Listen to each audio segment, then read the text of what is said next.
기독교인들에게 성경의 시편 중에서 어떤 시가 생각나느냐고 물으면 아마 대부분 시편 23편을 말할 것 같습니다. 다윗의 시로 알려진 시편 23편은 6절밖에 안 되는 짧은 시지만 서정적인 감동과 더불어 하나님을 목자로 우리를 양으로 비유하면서 인생과 신앙에 대한 깊은 통찰을 주는 매력적인 시입니다. 여호와는 나의 목자시니 내게 부족함이 없으리로다. 그가 나를 푸른 풀밭에 누이시며 쉴만한 물가로 인도하시는 도다.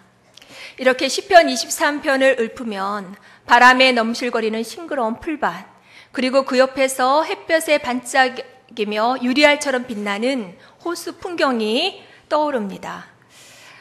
우리 교회 성지 순례 동아리에서 지난주부터 이스라엘 성지 순례 중에 있는데요. 책 열린다 성경의 저자인 류 모세 선교사에 의하면 시편 23편의 푸른 풀밭을 문학적인 상상력을 가지고 마치 우리나라의 대관령 목장처럼 생각하는 사람들은 막상 성지 순례에 가서 이스라엘의 풀밭을 보면 대부분 실망한다고 합니다. 푸른 풀밭이라고 하는 곳을 보면 푸석하게 마른 땅에 거칠고 키 작은 풀이 듬성듬성 난 것이 고작이라고 합니다. 이렇게 이스라엘 사람들이 생각하는 푸른 풀밭과 우리가 생각하는 푸른 풀밭 사이에는 거리감이 있는데요. 이것은 이스라엘의 지형과 기후를 알게 되면 왜 다윗이 그런 볼품없는 들판을 푸른 풀밭이라고 노래했는지 공감하게 된다고 합니다. 이스라엘은 우리나라의 10분의 1 정도밖에 안 되는 우리나라 전라남북도를 합친 정도의 작은 나라입니다. 우리나라처럼 동서간 거리가 짧고 남북으로 길게 된 모양으로 되어 있는데 이스라엘에 있는 중앙부가 불쑥 솟아올라서 서쪽과 동쪽으로 모두 극경사를 이루고 있습니다. 그래서 작은 면적임에도 불구하고 평야도 있고 산악, 협고 그리고 강야까지 다양한 그러한 지형을 보여줍니다. 이런 지형적인 구조와 함께 서쪽에 있는 지중해, 우리나라로 하면은 서쪽 그 방향에 위치하고 있습니다.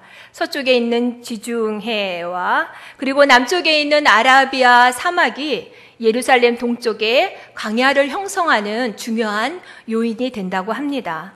서쪽의 지중해에서 불어오는 뜨겁고 습기 많은 편서풍은 서쪽 해안가에는 전체 가공량의 90%에 달하는 많은 양의 비를 뿌리지만 점차 동쪽으로 이동하면서 불쑥 쏟아오는 중앙부를 이렇게 부딪히면서 거의 다 소멸되고 10%의 적은 양의 비만 예루살렘 동쪽에 비를 내립니다. 그래서 건조한 날씨가 계속됩니다.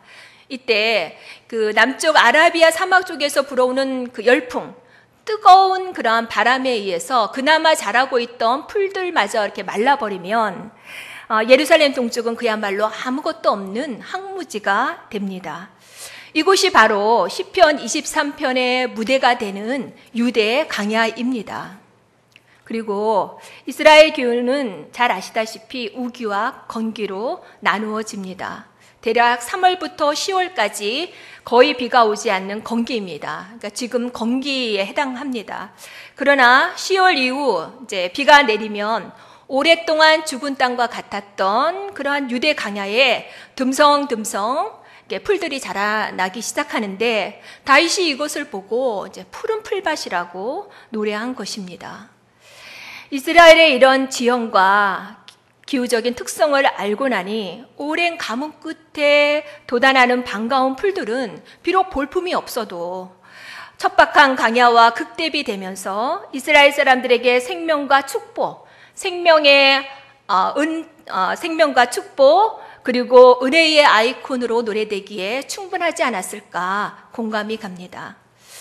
앞서 언급한 열린다 성경의 저자인 류모세 선교사님은 이스라엘의 광야에 대한 이런 기본적인 지식을 갖고 있어야 시편 23편을 더 은혜롭게 해석할 수 있듯이 성경 전체의 해석은 광야의 백성 이스라엘을 이해하는 데서 출발해야 하며 광야를 알아야 성경을 알 수 있다라고 강조합니다.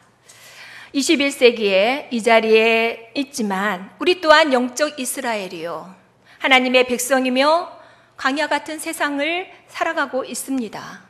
이러한 맥락에서 광야가 우리에게 주는 그러한 은혜와 영성을 얻기 위하여 시간과 공간을 뛰어넘어 우리도 출애굽 경로를 따라 광야로 여행을 시작해 보려고 합니다.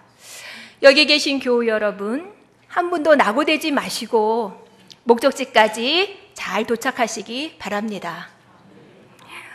그렇다면 광야는 어떤 곳일까요? 광야는 사막과 비슷한 상황이지만 사막은 아닙니다. 성경에서는 광야를 거친들, 광대하고 위험한 곳, 물이 없고 간조한 땅이라고 표현합니다. 광야는 낮과 밤이 극명하게 대조되는 땅입니다.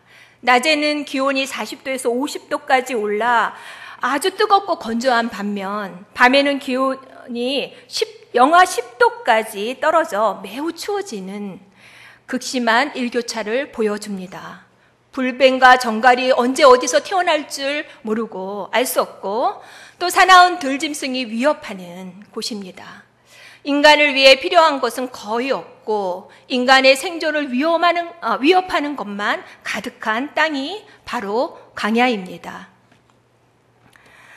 이스라엘은 430년 그러한 노예생활, 애굽에서의 노예생활을 마치고 해방되어 약속의 땅 가나안에 들어가기 전에 40년 동안 이런 척박한 광야에서 살았습니다.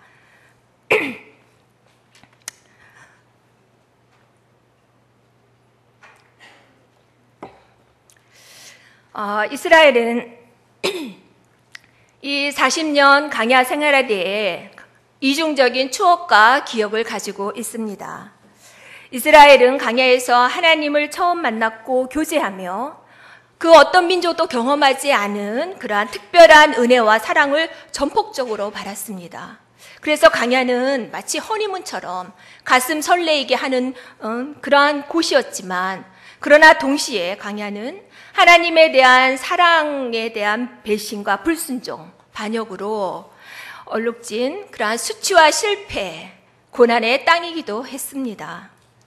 광야에 대한 이스라엘의 추억과 기억이 이중적인 것처럼 40년 광야 생활도 이게 하나로 된 것이 아니라 서로 다른 두 종류의 광야로 나뉘어집니다. 첫 번째 광야는 출애굽 직후에 있었습니다. 출애굽하여 약속의 땅 가나안으로 가는데 하나님은 지름길이 아닌 광야로 돌아가라고 하십니다. 그것은 지름길인 해안 도로에 강한 블레셋 민족이 있었기 때문에 그 충돌을 피하기 위해서 돌아가라고 말씀하신 겁니다. 비록 우회 도로로 돌아가고 있지만 하나님께서 인도한 길이니까 승승장구 파죽지세로 가나안에 진입할 것 같습니다. 그런데 예상 밖의 일이 일어납니다.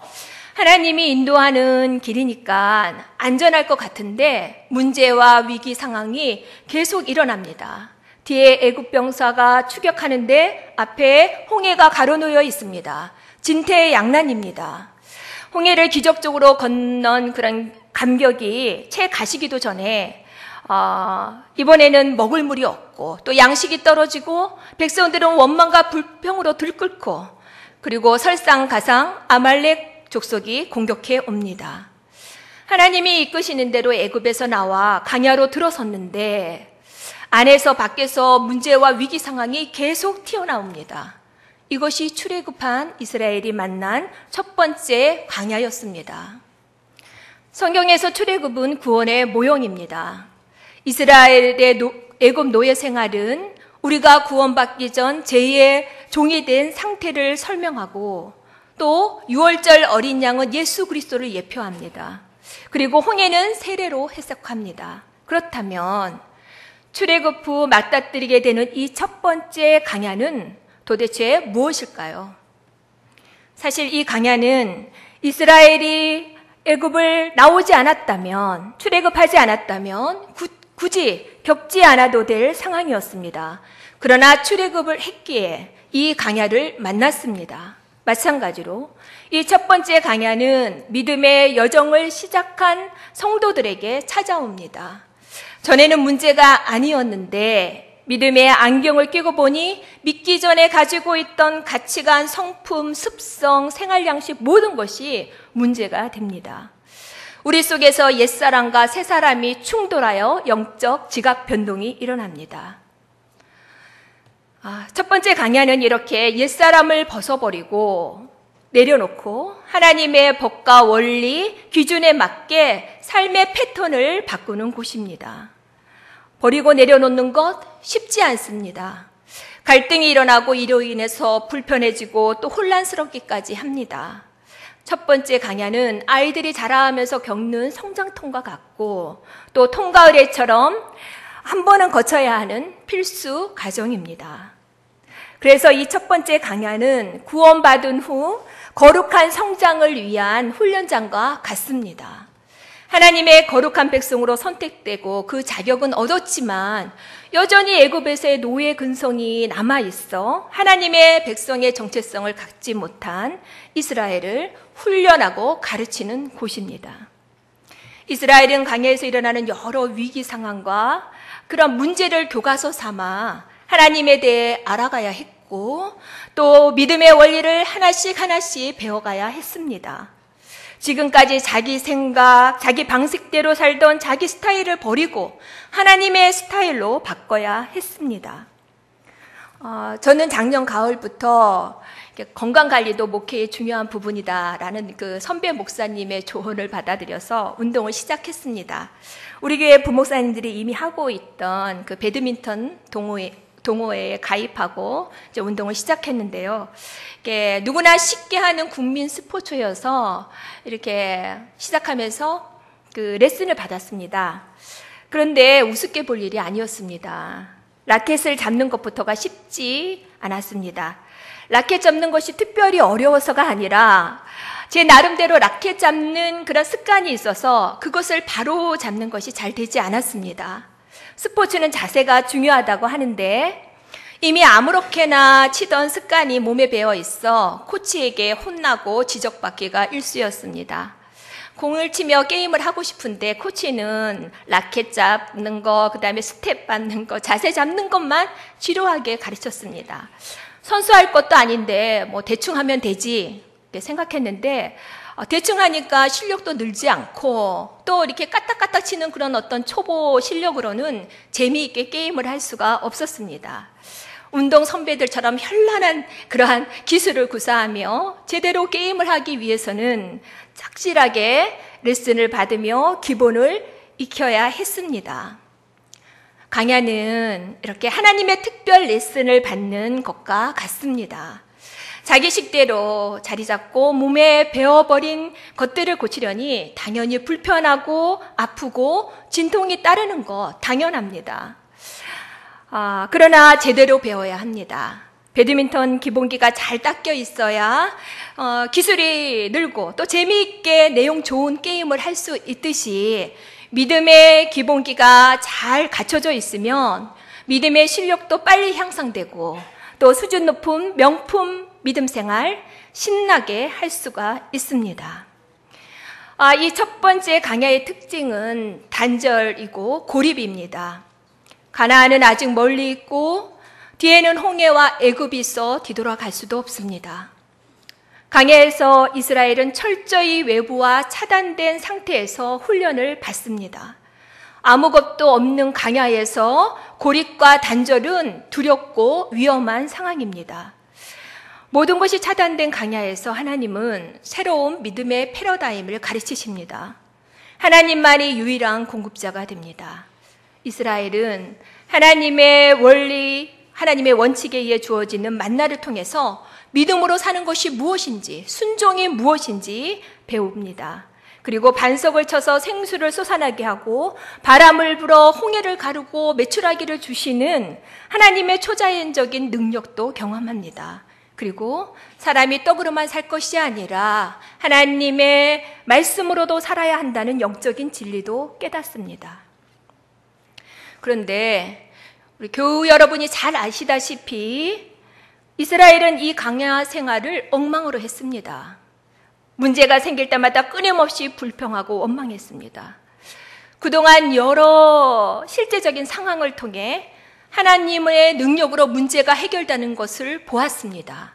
문제 플러스 하나님의 개입은 문제 해결이라는 믿음의 공식을 배웠습니다. 그렇다면 설령 또다시 문제가 생긴다 할지라도 그 믿음의 공식을 대입하고 적용해서 문제를 잘 풀어가야 했습니다. 그러나 그렇게 하지 못했습니다. 옥스퍼드 주석에 이런 글이 있습니다. 이스라엘 광야 생활의 진정한 미스터리는 홍해 사건과 만나 매출하기, 또 수차례에 걸친 생수 공급 등의 기적이 아니다. 그것은 오히려 역동적으로 거듭된 놀라운 이적과 복을 연속적으로 체험한 이스라엘이 어떻게 그토록 거듭하여 하나님을 원망하고 불신할 수 있었을까 하는 것이다. 그러나 하나님은 이제 막 하나님을 알아가기 시작한 그런 영적으로 어리고 미숙한 이스라엘이기에 끝없는 은혜와 간용을 베풀며 이 첫 번째 광야를 지나게 하십니다. 그래서 첫 번째 광야는 고통스럽고 힘든 훈련장이기도 하지만 한편으로는 하나님의 사랑과 은혜가 풍성하게 공급되는 그러한 곳입니다. 이스라엘은 이렇게 첫 번째 광야를 그리 좋은 성격은 아니지만 자충우돌하며 2개월에 걸쳐 통과합니다. 그리고 시내산에 도착합니다. 이스라엘은 이곳에서 11개월 동안 머물면서 하나님과 언약을 맺고 또 십계명을 받고 하나님의 율법과 계명을 받는 특별한 시간을 갖습니다. 이제 가나안에 들어가 이스라엘에 의해 세워질 하나님의 이상적인 나라, 열방을 구원할 제사장 나라의 청사진이 이곳에서 구체화됩니다. 애굽을 탈출한 초라한 노예 집단에 불과했던 이스라엘, 이제 첫 번째 광야 훈련과 시내산에서의 재정비를 마치고 가나안 입성을 위해 가데스 바네아에 집결합니다. 모세는 이곳에서 12명의 정탐꾼을 보내는데 잘 아시는 것처럼 12명의 정탐꾼은 돌아와서 가나안 진입에 대해서 부정적인 보고를 합니다. 이 말을 들은 이스라엘은 광야에서 죽었으면 좋았을 것이라며 애굽으로 다시 돌아가자고 밤새 통곡합니다. 온 이스라엘이 통곡합니다. 그동안 하나님의 특별 지도를 받은 이스라엘이지만 보기 좋게 첫 번째 테스트에서 실패합니다. 이 일로 이스라엘은 하나님의 징계를 받아 열 하루면 들어갈 수 있는 가나안을 눈앞에 두고도 들어가지 못하고 38년 동안 광야에서 방황하게 됩니다. 이스라엘의 두 번째 광야는 이렇게 시작되었습니다. 우리 요즘 건강을 위해서 등산을 많이 하시는데요. 등산 조난 용어로 링반데룽이라는 용어가 있습니다. 이 말은 독일어로 동그라미인 링과 걷는다라는 반데룽이라는 말이 합쳐져서 만들어진 말입니다.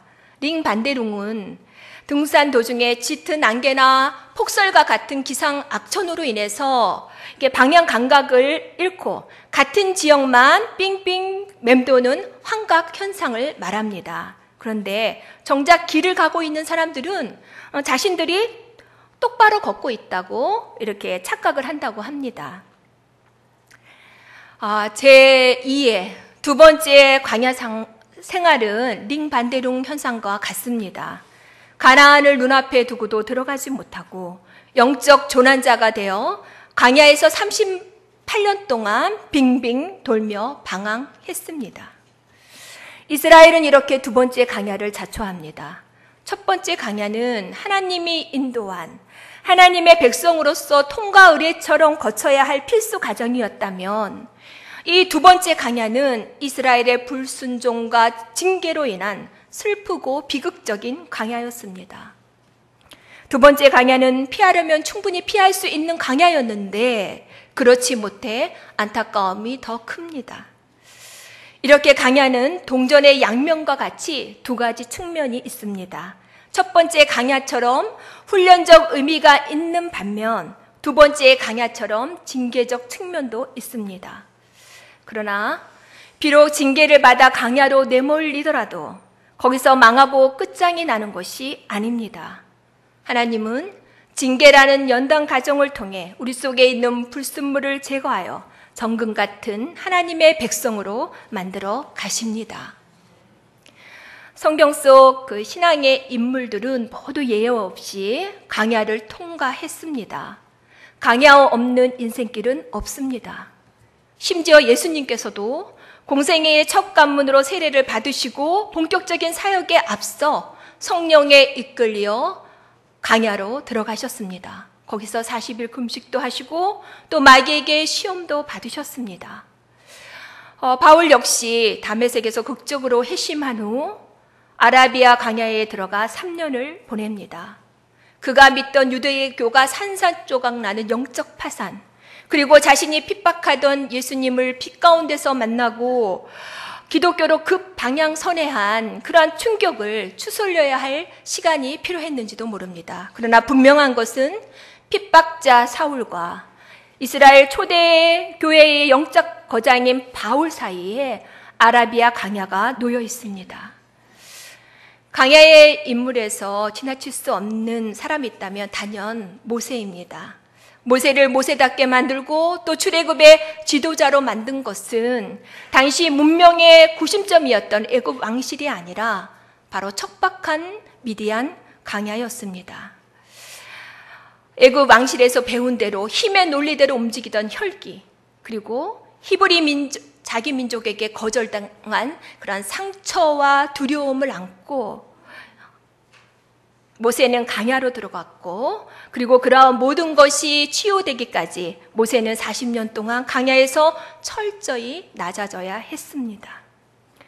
오늘 본문은 이제 모든 강야 생활을 마치고 가나안에 들어가기 직전 모압 땅에서 모세가 마지막으로 한 그런 설교 중 한 부분입니다.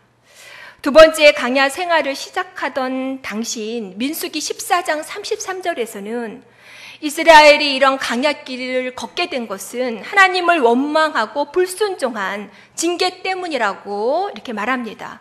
그러나 38년 강야 생활을 끝내는 시점인 오늘 본문에서는 다른 관점에서 강야 생활을 바라봅니다. 모세는 비록 징계로 시작되었지만 강야는 하나님의 특별한 은혜의 시간이었다고 최종 평가합니다. 먼저 강야에는 하나님의 말씀이 임하는 은혜가 있었습니다. 강야는 한자로는 넓을 꽝, 들야, 넓은 들이고요. 국어사전에서는 텅 비고 아득히 넓은 들로 설명합니다. 영어는 강야를 데절트, 사막, 버려진 땅으로 표현합니다. 모두 부정적인 의미가 더 많이 들어있습니다.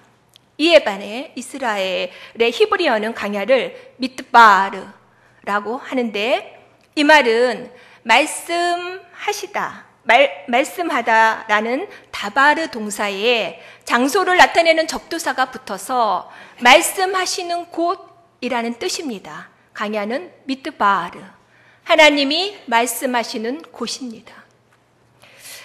고통의 문제라는 책에서 C.S.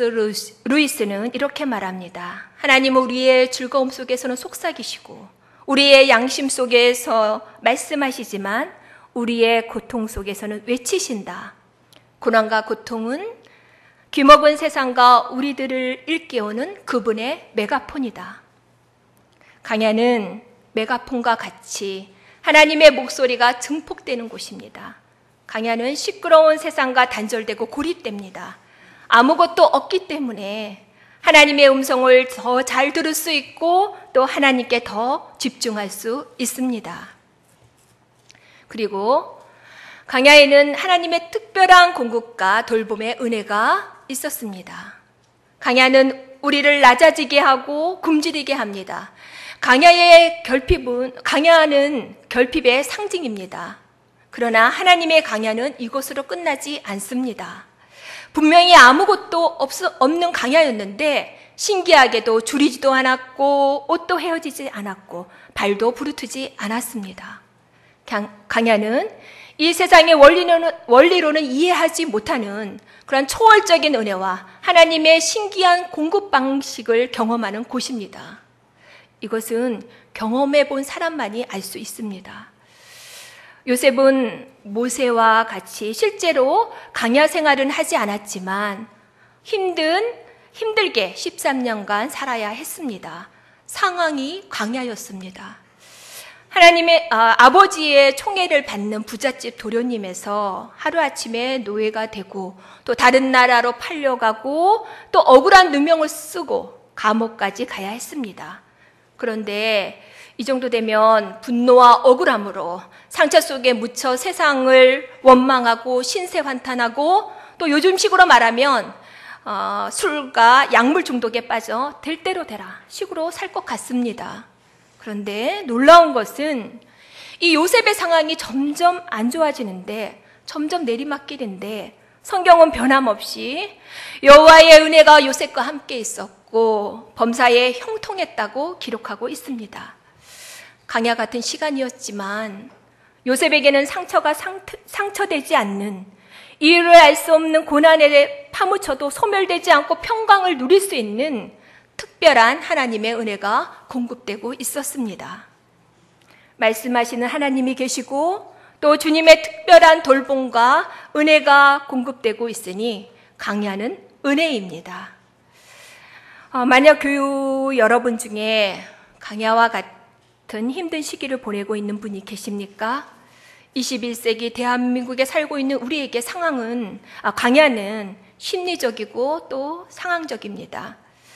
계획대로 인생이 잘 진행되지 않고 자꾸 어긋나고 치명적인 질병 선고를 받고 또 사고로 중도장애를 입고 사업이 실패하고 오랫동안 실직해 있고 또 재정적인 어려움으로 계속 부채는 늘어나 파산 직전이고 배우자나 자녀가 사경을 헤매고 또 이혼 서류에 도장을 찍고 자녀가 학교를 그만두고 가출하고 우울증이 찾아오고 가까운 사람과 관계가 깨지고 또 까칠한 상사가 괴롭히고 이런 상황으로 강야는 찾아옵니다.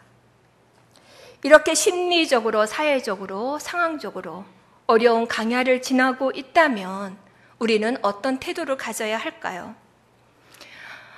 자신의 미숙함이나 죄로 인해 강야와 같은 상황이 닥쳐왔다면 여기서 기억해야 할 핵심은 이 상황을 통해 하나님은 나에게 무엇을 말씀하시는가? 나는 여기서 어떤 교훈을 얻어 성숙되고 회복되고 또 변화될 것인가 하는 것입니다. 교우 여러분, 강야는 하나님의 훈련장과 같아서 우리를 하나님 백성답게, 하나님 자녀답게 만들어 줍니다. 그리고 강야는 마지막이 아닙니다. 중간 과정입니다. 오늘 본문은 아니지만 7절 말씀을 보면 메마른 땅 강야를 지나면 아름다운 땅 옥토가 기다리고 있습니다. 저와 여러분 모두에게 성공적인 강야 여행을 끝내고 약속의 땅, 아름다운 축복의 땅에서 하나님을 찬송하는 은혜가 있기를 바랍니다. 기도하겠습니다. 존귀하신 아버지 하나님, 우리의 삶 속에 만나게 되는 강야 같은 상황 속에서도 특별한 은혜를 주시고 돌봐주시니 감사합니다. 비록 강야가 단절과 결핍과 같은 고난으로 다가올지라도 미뜨바르 강야로 우리를 부르시고 우리에게 말씀하시는 하나님의 음성에 귀 기울이게 하시고 주님께서 공급하시는 특별한 은혜를 경험하며 평안을 누리게 하옵소서. 우리 모두 각자의 강야에서 연단되고 훈련되어 정금 같은 주님의 백성 되어 주님께 귀하게 쓰임받게 하여 주옵소서. 예수 그리스도의 이름으로 기도드립니다. 아멘.